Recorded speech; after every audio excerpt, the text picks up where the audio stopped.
As the temps start rising, I feel the familiar urge to refresh my closet, but I don't want to waste money on pieces I'll only wear once or for just one season. Thankfully, Quince changes that. Their clothes are timeless, lightweight, and far more elevated than anything else at this price. It finally feels like my wardrobe matches my standards. The best part is that Quince only works with factories that use safe, ethical, and responsible manufacturing practices and premium fabrics and finishes, so you get to look good while feeling good. I'm pretty excited that I have upgraded my athleisure wardrobe for this summer. I bought a sweatshirt and a pair of wide-leg flow pants that are two of the softest items I own, and I plan to live in them. So join me in giving your summer closet an upgrade with Quince. Go to quince.com/POTC for free shipping on your order and 365-day returns. That's QUINCE.com/POTC to get free shipping and 365-day returns. Quince.com/POTC. And so instead, what we can focus on is behaviors. And behavior in this context is basically something that someone else can see you do. So it's the things you do with your hands, your feet, your body, that somebody else could check off that it happened or didn't happen, right? So going to the gym is a behavior. Whether you wanted to go to the gym, not a behavior. Did you enjoy being at the gym? Not a behavior, right? Whether you put one foot in front of the other and walked into the gym and got onto a machine, that's a behavior. And when we focus on behavior, we're a lot more likely to succeed. That was Dr. Dayna Lee-Baggley on Psychologists Off the Clock.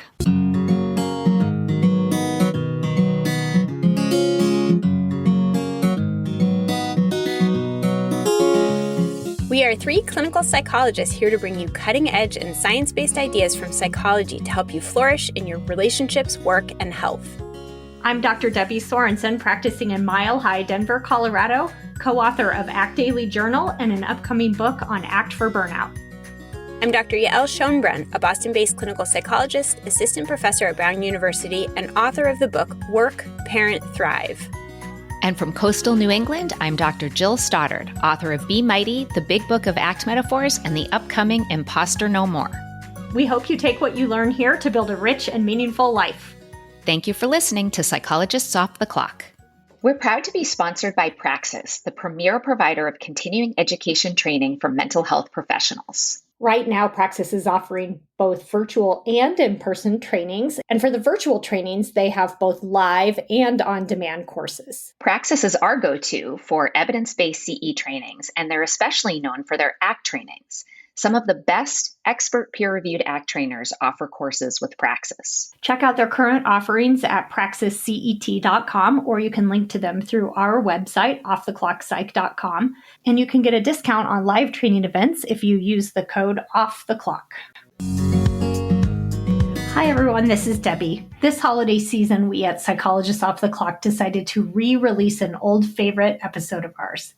If you're like a lot of us around this time of year, the new year sometimes feels like a fresh start and can be a good time to take a look at some of our habits. So whether you want to exercise or sleep more or change some of your eating habits, cut back on alcohol, or any other health-related change, it can be a challenge. And so we are happy to re-release this episode from a couple of years back with our friend, Dr. Dayna Lee-Baggley, on healthy habits. And this is an episode, I think, for those of us who might find it difficult and a bit unpleasant to make some changes that would probably be good for our health in the long run. Dayna offers some helpful ideas from psychology for making those kinds of changes, even when it can be difficult to do so. So let me just say a few words about Dayna. Dr. Dayna Lee-Baggley is a registered clinical psychologist in Canada. For close to 15 years, she worked as a clinical health psychologist for medical, surgery, and cancer care units at a hospital, and she's taken this experience to open Dr. Lee-Baggley and Associates, a virtual health psychology clinic offering clinical interventions, training for healthcare providers, and educational resources on health-related topics.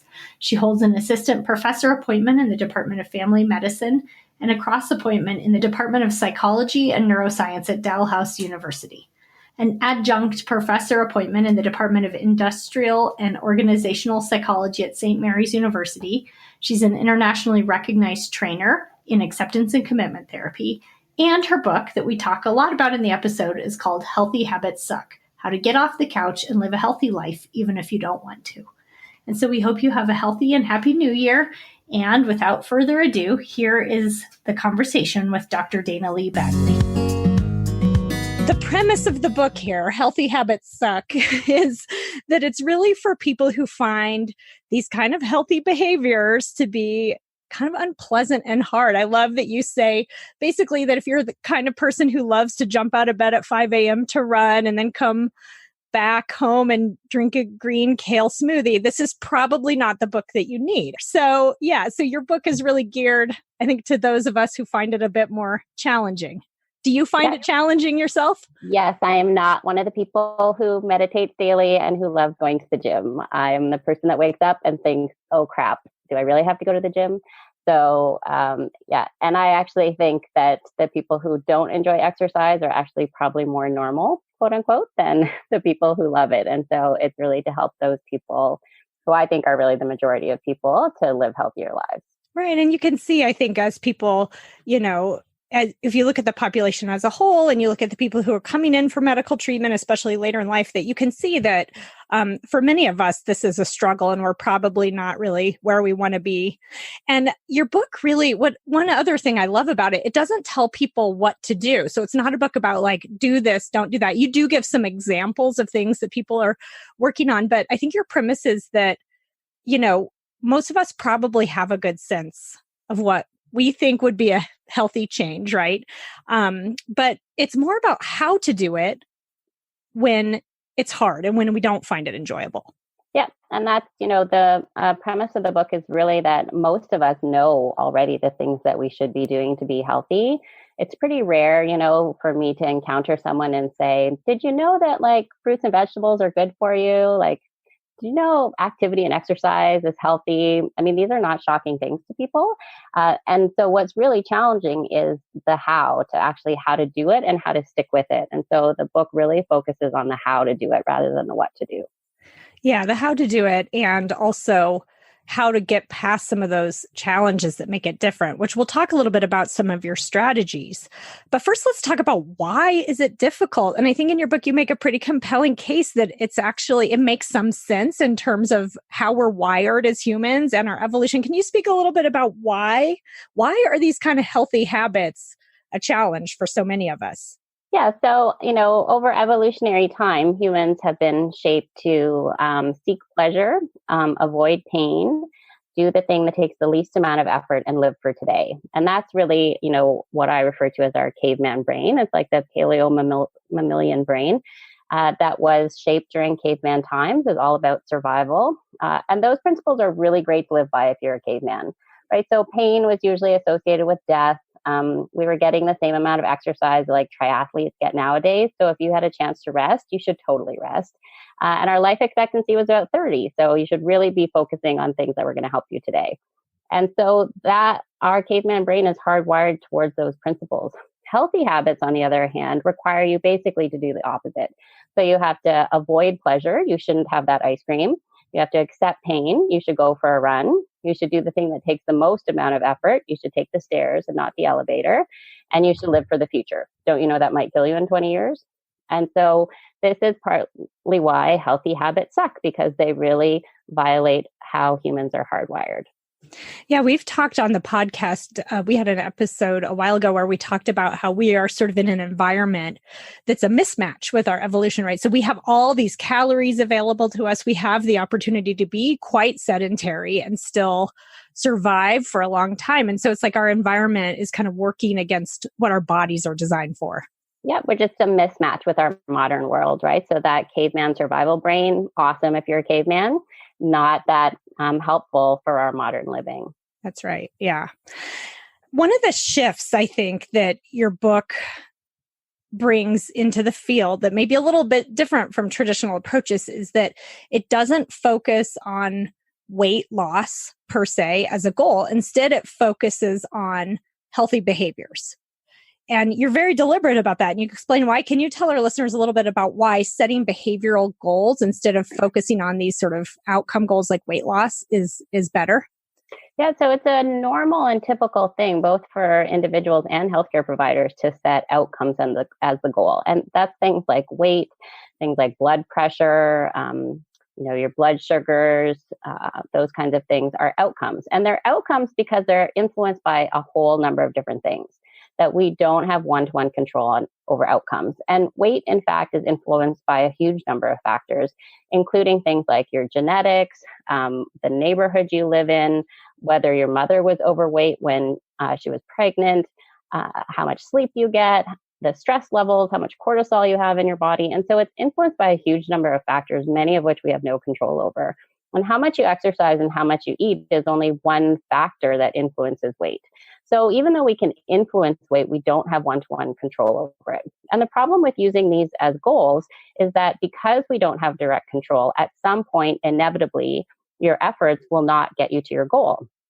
And so then we start to get frustrated because the things that we're doing, which, are kind of sucking, are not getting us to our goal. And so it's a normal response to then just stop trying.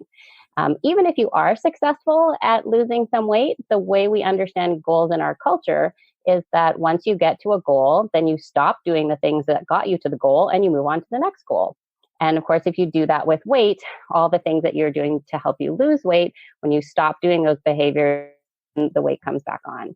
And so in either direction, whether it's working, whether you're losing weight or you're not losing weight, setting weight as the goal does not result in long-term change. And we really need sustained change over time to manage weight. The other thing that can happen is that when we are trying something to work towards a goal and it's not getting us there, we can develop learned helplessness, right? And that's the idea of that people just give up and they don't even bother trying. And so that's an even worse situation because then, individuals just stop trying. They're not doing anything healthy and they don't even want to start trying again. So they really lose the motivation to keep going. And so instead, what we can focus on is behaviors. And behavior in this context is basically something that someone else can see you do. So it's the things you do with your hands, your feet, your body, that somebody else could check off that it happened or didn't happen, right? So going to the gym is a behavior. Whether you wanted to go to the gym, not a behavior. Did you enjoy being at the gym? Not a behavior, right? Whether you put one foot in front of the other and walked into the gym and got onto a machine, that's a behavior. And when we focus on behavior, we're a lot more likely to succeed, right? So if you try harder to go for a walk, you're a lot more likely to go for a walk. But if you try harder to lose weight, you can actually gain weight because the stress of trying to lose weight can increase the cortisol levels in your body and make it harder to lose weight. And so by focusing on behavior, we're picking something that people have way more control over and they're likely to be more successful at. And when we're successful at something, we want to keep doing it. If we feel like we're failing at something, it's a normal, natural response to just stop trying. Yes. I mean, I think that's so true. There's something really hard to keep your motivation going and to keep, there's just not that direct reinforcement. If you're focused on those outcomes, sometimes they're not happening the way you want them to. So you just give up versus if you can just be proud of yourself, like, hey, today, I ate that salad and I went for a walk. Check, that really helps. It just feels good. Yeah, exactly. And so it's a normal thing to focus on the outcomes. And it's, part of the skill is to come back again and again and again to focusing on behavior instead of the outcomes, right? So you may have gained weight this week, but did you do your healthy habits? So did you go for your walk or did you, eat whole foods or drink lots of fluids? If you did your part, then that's all that you control. That's right. So the saying that I developed, I would end up saying to myself sometimes, right, is that my job is to do the healthy habits. What my body does with that is not up to me. Yeah. And there's some great research, I think, too, about the effectiveness of that. And also just about how those health behaviors, like say you don't lose a pound and maybe you're overweight or something like that you're still healthier, right? Yeah. So your body is going to be healthier and it's going to allow you to be more active in doing things you want to be doing. So, right. And that's the thing is that if you're picking healthy things to do, that you'll be healthier regardless of the number on the scale. And we actually know that the number on the scale is not the best predictor of health. So that's not the best. It's an easy and cheap way to measure health, but it is not the best predictor of health. And so you can stay the exact same weight, but be much healthier. And another point that I make in the book is that I don't really care if you're healthy. What I care about is that you get to do the things that matter to you in life. And if you're healthier, if you have more muscles, if you have more cardiovascular health, you're more likely to be able to do the things you want to do in life. Well, your work is really grounded in values. And I think sometimes the health behaviors can feel like a should. Like, I know, my doctor told me I should exercise more, I should do this, but you dig much deeper than that. Can you talk a little bit about why values are so important and maybe even give an example of a time when you had to dig a little deeper to find one, maybe with a client? Yeah, so the reason we focus on values instead of goals is that values are, what really matters to you, how you want to show up in life, the kind of person that you want to be. And these things tend to be things we want to be in the long term, right? So if I want to be an engaged parent, chances are I'm on most days going to want to be that, right? I don't like wake up one day and be like, oh, yeah, done. Not going to bother being a parent anymore, right? So we check, tend to, right. Right, exactly, right? We tend to want to keep doing these things over time. And so when we can link our healthy habits to these values, then they're more likely to promote sustained change and long-term change because these are things that we want to keep doing regardless of the number on the scale. And so what we're trying to do is to figure out how does this healthy habit help you be the person you want to be or live the life that matters to you. An example of that is like going to the gym. So some people, are trying to convince themselves that they should have some me time and they should focus on themselves and get themselves to the gym and prioritize themselves. And another way of looking at that is that when I go to the gym, that's actually helping me show up as the parent I want to be. And so this isn't time away from parenting. This isn't time away from my child. This is actually another way I show up for my child. Because when I go to the gym, I'm in a better mood. I'm better able to focus and be patient and be engaged with him. And so I don't have to convince myself that I deserve me time. I just have to remind myself that this is one more way that I show up as the parent I want to be. And if you're a parent, you've done a lot of crappy things in the service of being the parent you want to be. So going to the gym can be just one more crappy thing you do in the service of being the parent you want to be. Yes, that's so true. It's that sense of it can be meaningful without necessarily being, fun every second Enjoyable. or feeling happy every second. Yeah. And it makes it so that it's not like there's some golden rule out there saying you must do healthy habits. You don't have to. If it's going to build the life you want to live, it's going to increase your quality of life. It's going to allow you to do things you want to be doing. Then it's worthwhile. And often people stop at, the value of health. Like they're like, oh, well, I want to be healthy. And that's somehow supposed to be enough to motivate them.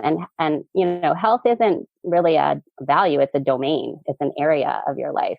And so you really want to go one step further and say, what is being healthy? How is being healthy going to help me? Right. So when you ask somebody I've worked with lots of people who were living with obesity, for example, and when you ask them, why do you want to lose weight? They'll typically say something like, so I can have more energy, so I can live longer, so I can avoid some bad health outcome, right? And the next question that we don't ask but need to is, and what are you going to do with those extra years of life on earth? What are you going to do with that extra energy? What are you going to do with the extra health? How is that going to build a life that matters to you?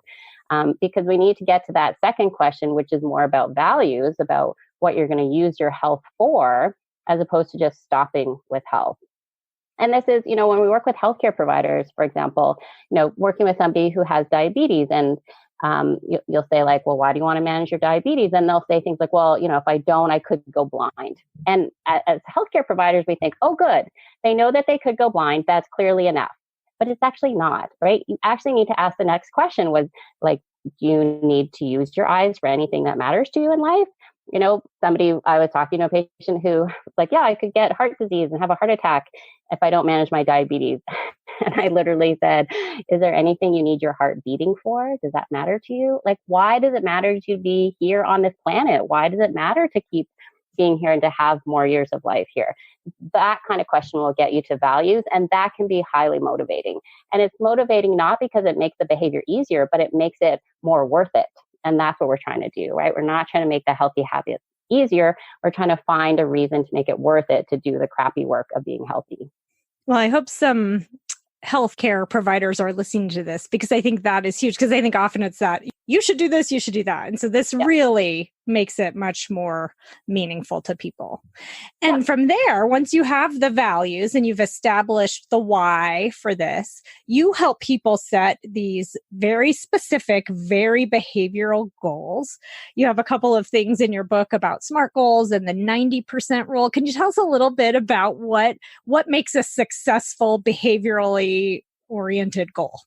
Yeah, so lots of people talk about, setting SMART goals, and I've observed that lots of people actually have no idea what that means. And so some of the, tips in the book are about how do you actually make a SMART goal, which is just a goal you're more likely to succeed at. So one of the principles is use a behavior instead of an outcome, which we've talked about already, right? Another one is the 90% rule. So only set a goal that you're 90% sure that you can do. And that's, again, so that you feel like you're being successful. So if you set the goal to go walking 3 times a week and you go twice, have you succeeded or failed? Well, technically you failed because you set the goal to go 3 times, right? If you set the goal to go once and you go twice, have you succeeded or failed? Well, now you've succeeded, right? And success breeds success. So when we feel like we're succeeding at something, we want to keep going. If we feel like we're failing at something, we want to stop. That's just normal human response. So another principle is the do instead goal. So lots of people will set don't do goals, right? I'm not going to eat chips late at night. I'm going to stop drinking pop. I'm not going to eat carbs anymore. And it's normal to set these goals. But what happens is something in psychology called the thought suppression effect, which is that the more you try to not think about something, the more you think about it. And a really easy example to understand that is, do not think about pink elephants. Don't imagine pink elephants. Don't think about pink elephants. No pink elephants. People are now either thinking about pink elephants or they're trying really hard to not think about pink elephants. And I'm going to guess that pink elephants was not a hot topic before I mentioned it. It's right. But now that I've told you not to think about pink elephants, you're going to think about them a lot more than you have been in the last 6 months. And so, again, this is a thought suppression effect. The more you try to not think about something, the more you think about it. And so when we set don't do goals, we're actually creating pink elephants. We're actually creating a situation where we're thinking about the thing more that we're not supposed to do. So the way to get around that is that you set a do instead goal. So what are you going to do instead of eating chips? What are you going to do instead of drinking pop? And it's also helpful to just think about, adding things instead of taking away. So have a bowl of fruit or vegetables before you have the chips, or have a big glass of water before you drink your pop. And in that way, healthy things will start to sort of crowd out the unhealthy things. And we also will feel less deprived over time because we're thinking about adding things instead of taking things away. Yeah, I find I've definitely experienced that myself. If I try to limit a certain thing, then I start to obsess about it and it's all I want. So it's kind of one of the psychological reasons why some extreme diets or quick fixes tend not to last, because we're really setting ourselves up to get in a real struggle with it. Yep. And, often patients will ask, what's the best diet to lose weight? So from an empirical perspective, there's no diet that works better than other diets. And so really the best diet, quote unquote, is the one that you're willing to do forever. Because whatever you do to lose weight, you're going to need to keep doing in the long term to keep the weight off. And so that's a better question. It's which one's going to help me lose weight? Which one are you willing to do for the next 5-10 years? Because that's, the kind of commitment you actually need to not just lose the weight, but to keep it off. And that's usually the big struggle, is the weight maintenance, not the weight loss. Yeah. These sort of realistic, smaller goals that you're likely to be successful, I think, over time, 90%. Yeah. And over time, it gets a little easier and you can build on it, but it's much more sustainable. We've talked on the podcast before about this idea of tiny habits. Just finding small behaviors you can engage in over time instead of saying, I'm going to start exercising for 90 minutes 4 times a week when you've been doing nothing. It's that's just that's unrealistic. And that's what usually people do, right? Is they're going to change their whole life, right? And they're going to throw out all the junk food in their house, and they're going to eat only whole foods. And most people will maybe last a week, usually only till Friday, till the weekend. And then they stop and they don't bother trying again, right? So that kind of go big or go home actually is not an empirically supported way to change behaviors. Absolutely. And then the heart of your book is that you really get into working with those thoughts and emotions that show up that make it difficult to do this. Again, back to this idea that healthy habits are hard. They're often, unpleasant for people. You draw a lot from acceptance and commitment therapy and other approaches to help people in navigating those thoughts, those emotions that are going to get in your way and make it difficult. So, and there's a lot about this in your book, but can you give us maybe a couple of examples of what to do when you're finding those kind of thoughts and emotions are showing up? I often have a thought that shows up, which is, you don't have time for that, right? So I should go to the gym. You don't have time for that. I laugh. You don't have time for that. Yeah, I laugh because this is a big one for me. Exactly. Yes. And I actually just had a time management expert on the podcast because this is a chronic problem for me. Yes. Exactly. So, I feel certain I'm not the only one who has this thought. Yes. And so this idea is about what are you going to do with this thought that kind of gets you off track. And so rather than trying to get rid of the thought or to decide whether it's true or not, or, to change it or to believe something else, our idea here is we're just trying to not get caught up in it. And one way to imagine this is to imagine that the thought is a football. And so your mind sends you this football. If you picture a football and on the side of the football, it says, I don't have time for that. Right. And so this thought comes at you and you have a choice here. You can either run down the field with a football, right? Which is, I totally don't have time for this. I have to send that email. I have to do this. I haven't done that yet. I better go do this. I definitely don't have time to go to the gym. That's kind of the running down the field with a football. And there's another option, right? Your mind sends you this football. I don't have time for that. And you can imagine just kind of putting the football down. We haven't gotten rid of the thought. We haven't changed it. We haven't convinced ourselves that we do have time. We're just trying to put the football down. And we're trying to put it down sort of long enough and repeatedly enough so that you can actually put one foot in front of the other and make your way to the gym, right? So people often get caught up in, but it's true, right? This other thought, but it's true.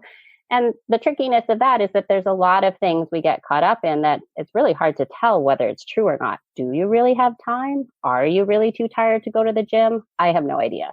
And we could spend hours debating that, and there's no firm answer at the end of that. So the question, that we talk about using instead is, if you get caught up in this thought, if you run down the field with this football, is that going to move you towards the person you want to be or away? And if it's going to move you away, we're trying to put the football down. If it's going to move you towards, then run down the field with the football, right? So this morning I had a thought, get up, get dressed, go to work. And I ran down the field with that football, and that is why I'm here, right? So we're not trying to stop you from engaging in your thoughts. We just want people to also have the skill of being able to put the football down if that's moving them away from what matters to them. I've used an example with some of my clients who are working on health behaviors of I could have that thought every step, but to get to the gym of I don't feel like exercising. I don't feel like exercising. I'd rather be doing something else.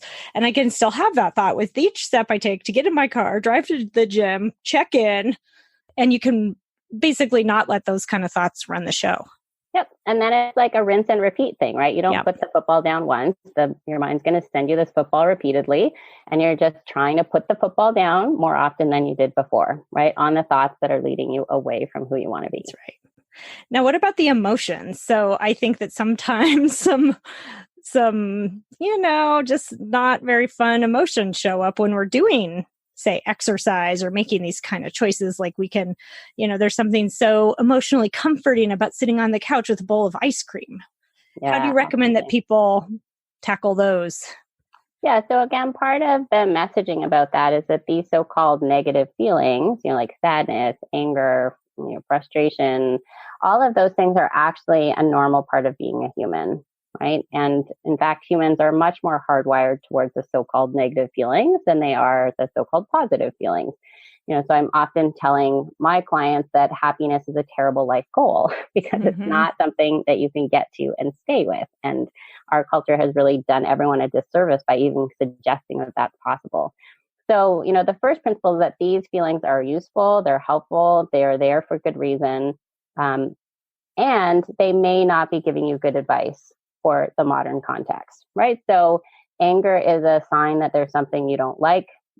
If there is another tribe coming at you and they have spears and they're trying to kill you, then anger showing up and saying, I don't like this, would be very helpful. And then all of the feelings and thoughts that go along with anger, the activating feelings and feeling justified would be very helpful to help you fight off the other tribe if you are a caveman. If you're feeling angry because you're stuck in traffic, right, then getting out of your car and beating up the other drivers is probably not going to help you. So the fact that the feeling showed up is actually totally normal. And it's giving you relevant information, which is, I don't like this. But the advice that your feelings give you may not be good advice. And so it's, differentiating the fact that you can not follow the advice, that your feelings can be there. You don't have to follow the advice. And when we fight less with our feelings, they're actually less likely to take over. So the more we can actually make friends with our feelings, take care of them, make space for them, then the less likely they are actually to take over our lives. I like that idea from dialectical behavior therapy of opposite action, where sometimes we sort of consciously choose to do the opposite of what our emotions are telling us after a stressful, hard day. My emotions want me to grab a glass of wine and go sit on the couch and zone out. But if I act the opposite to that, that actually might be better for my emotions in the long run. And it's taking me closer to my values and my goals.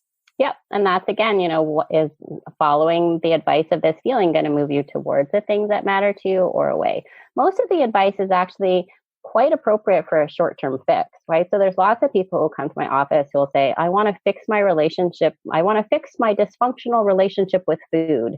And I'll say, what's your dysfunctional relationship with food? And they'll say, well, I use food to cope and I use it to make me feel better. And I always say, well, that's actually not dysfunctional. That's actually how you're hardwired. Like, your brain, the reward centers of your brain light up better for sugar than they do for cocaine.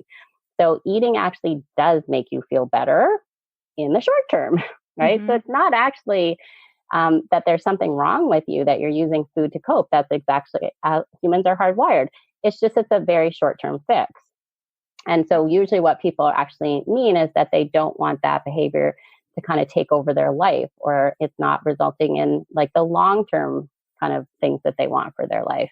But we're kind of validating that in the short term, those things actually do work, right? It's just in the long term, they don't work. And so we want you to have other options for how to deal with your feelings, besides just the short-term fixes. That's right. Yeah. You have a lot of really great resources in your book, some other suggestions for how to work with thoughts and emotions, and also some sort of hands-on things like the choice point handout that people can take a look at to examine that idea of moving toward versus away from value. So I'd really encourage people who are wanting to work on some health behaviors to take a look at the resources that you have. Yeah, it's really designed to be like an active book that you can use. In fact, it's sort of set up that you kind of pick a healthy habit that you want to work on, and you could read like one chapter a week and just practice some of the skills that we talk about each week, and sort of build your toolkit so that you have a number of different skills to try and work on this same healthy habit while you're reading the book. And so there's lots of exercises, there's audio files, there's handouts that people can use to try and actually apply the content to their own lives. And some practical suggestions, like some of the things to do as instead of, the do behaviors that might be helpful. Yeah. Now, relapse and setbacks, they happen to all of us. That's just very common. What advice do you have for handling those bumps in the road that are inevitably going to come up for people if they're in this for the long run? It's going to happen, right? So what do you recommend? Yeah. So, the first part is actually recognizing that, I always just refer to it as like falling off the wagon, right? And that's sort of like not doing your healthy habits, and that you will fall off the wagon, right? If you're doing this long term, life is going to get in the way. You're going to get sick. Your kid's going to get sick. There'll be a blizzard. The pool will be closed, like all kinds of things that impact whether we can do our healthy habits or not. So it's not really a question of if you will fall off the wagon, right? The better question is how quickly can you get back on? Because we can undo a lot of the work that we've done by being off the wagon for a long time. And so our goal is just to try and get back on the wagon as quickly as possible, right? So does that take you until January 1st before you start up again? Does it take you until Monday morning?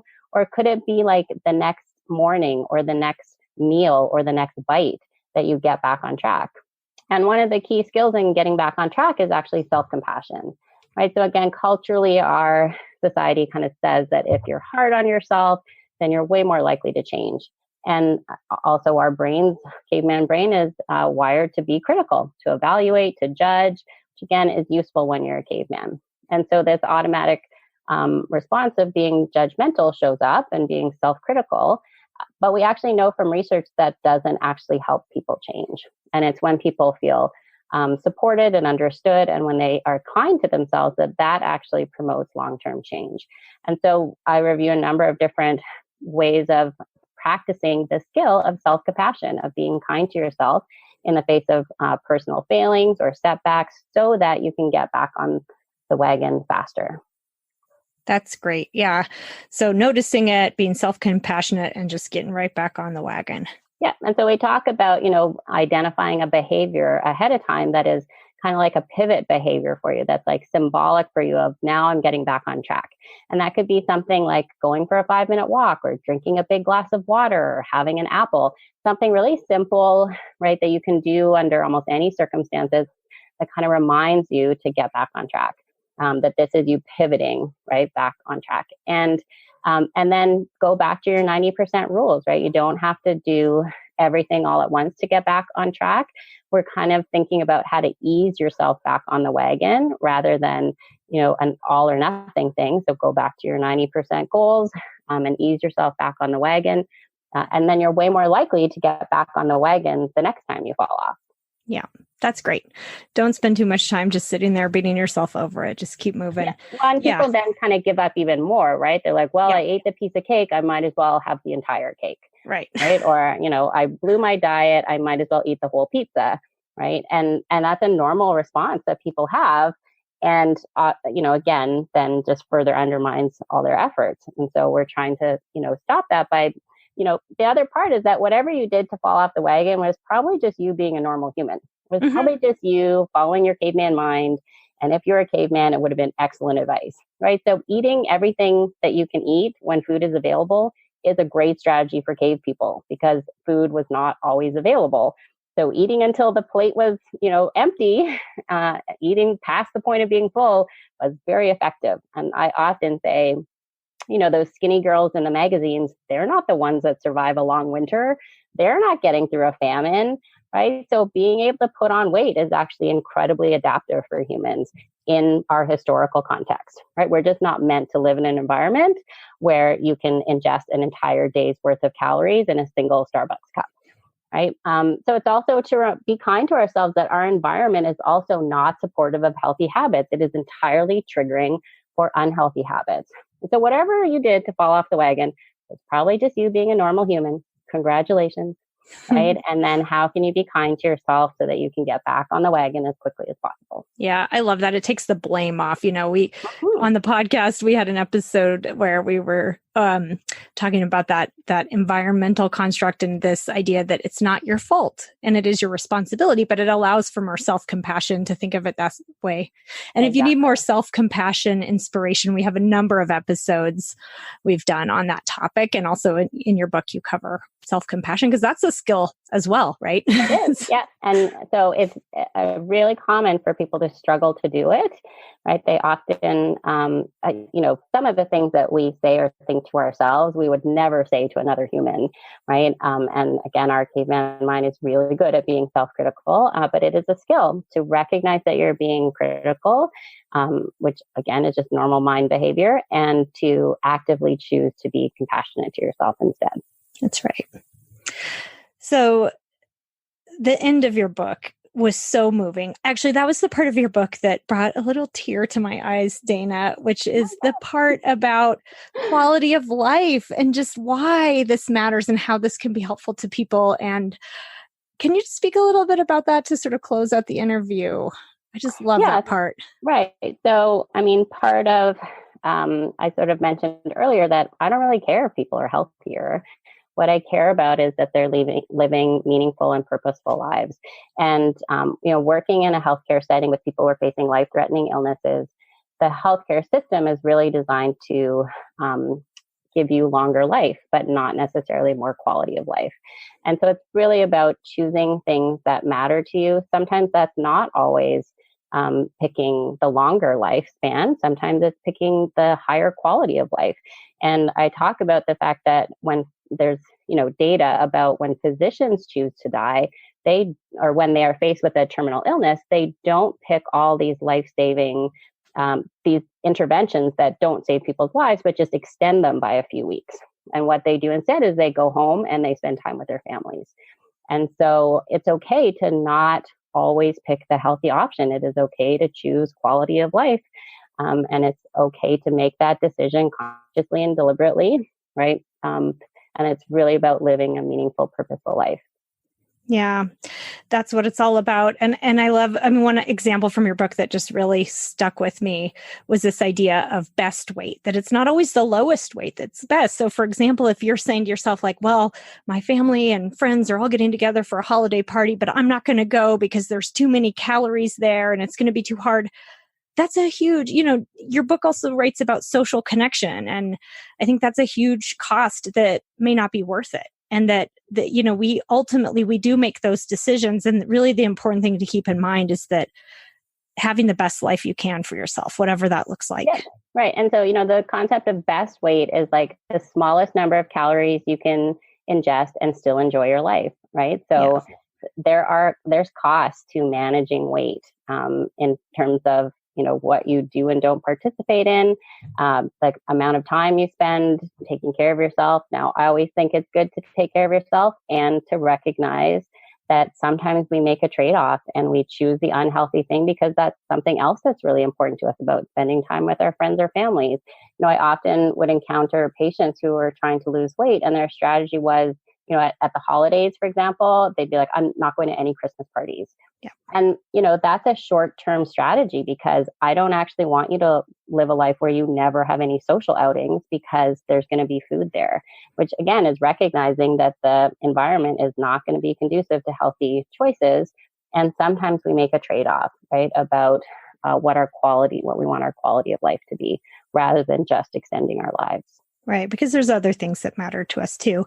And often making these steps in the direction of taking care of our health can really extend our quality of life and enable us to do these things. It does, right? So the more you're taking care of yourself, the more you're able to do the things that matter to you and to make those choices, right? So it's actually about kind of investing as much as possible in yourself so that you can cheat, so that you can take those moments where you can choose, the thing in the moment and not the long-term healthy outcome because you've been choosing healthy options all the way up to that. So it actually gives you more room to kind of make these choices and still be able to do the things that matter to you. That's right. Well, it's a very balanced approach. And I really appreciate that you bring that balanced perspective into this area. I think there's a line in there about like, I don't want this book to be some new stick that you beat yourself with, right? So I remember working with clients who are like, well, now that I've met with you, I really should be losing weight and I'm not because now I've met with an expert and I'm still not losing weight. And I was like, that was not at all the point of this. Right. So, right. This is not meant to now be some other thing that you should be doing and you should know how to do, right? Let's go back to the being compassionate to ourselves that this is actually really hard. It's really hard work. That's right. It's hard work. And I'm so appreciative, Dayna, of your book. It's wonderful. I really recommend taking a look at it. I think it's going to help a lot of people and the work that you're doing, going into these medical settings. I know you do a lot of training and workshops for other providers. And so thank you. Yeah, well, thank you so much for having me on your show so that I could, talk about it to a variety of other people. That's really actually like one of my values, right, is about reach and accessibility. And where I live, there are a lot of people who live in rural communities who never have access to, the healthcare system to the same extent. And so that's really part of the values around writing the book was about getting it to people who wouldn't normally get to have access to this kind of empirically based, psychologically sound ways of behavior change. And how can people find you online, Dayna? Yeah, so there's a number of ways they can find me on social media. So I have a webpage, which is drleebaggley.com, which is DRLEEBAGGLEY.com. And they can also use that same handle on Twitter, on Facebook, on Instagram. So the Twitter handle, for example, is DRLEEBAGGLEY.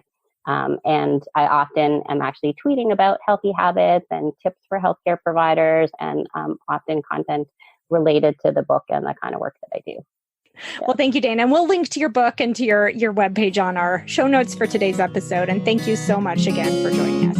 Yeah, thank you very much for having me. Hey, Psychologist Off the Clock listeners, I'm going to guess that if you are listening to this episode, that you love to geek out about books in psychology. So if you are a fellow book nerd like Yael and I, and all of the people around you are tired of you talking about books, then you can join us once a month to really take a deep dive into the books that we're going to be reading together.